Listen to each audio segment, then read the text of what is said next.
కీర్తనల గ్రంథం 115వ కీర్తన.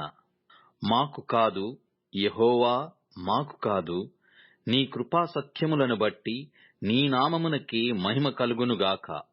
వారి దేవుడేడని అన్యజనులెందుకు చెప్పుకొందురు? మా దేవుడు ఆకాశమందున్నాడు, తనకిచ్చవచ్చినట్లుగా సమస్తమును ఆయన చేయుచున్నాడు. వారి విగ్రహములు వెండి బంగారువి, అవి మనుషుల చేతి పనులు. వాటికి నోరుండియు పలుకవు, కన్నులుండియు చూడవు, చెవులుండియు వినవు, ముక్కులుండియు వాసన చూడవు, చేతులుండియు ముట్టుకొనవు, పాదములుండియు నడువవు, గొంతుకతో మాటలాడవు. వాటిని చేయువారును వాటి యందు నమ్మికయుంచు వారందరును వాటి వంటి వారయ్యున్నారు. ఇశ్రాయేలీయులారా, యెహోవాను నమ్ముకొనుడి. ఆయన వారికి సహాయము, వారికి కేడెము.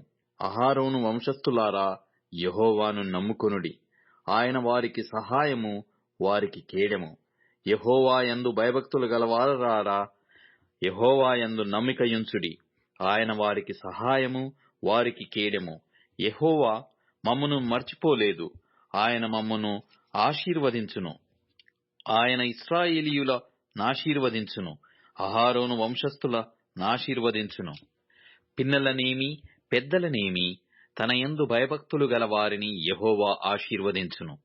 యెహోవా మిమ్మును మీ పిల్లలను వృద్ధి పొందించును. భూమి ఆకాశములను సృజించిన యెహోవా చేత మీరు ఆశీర్వదింపబడిన వారు. ఆకాశములు యెహోవా వశము, భూమిని ఆయన నరులకిచ్చి ఉన్నాడు. మృతులను మౌన స్థితిలోనికి దిగిపోవువారును యెహోవాను స్తుతింపరు. మేమైతే ఇది మొదలుకొని నిత్యము యెహోవాను స్తుతించెదము. యెహోవాను స్తుతించుడి.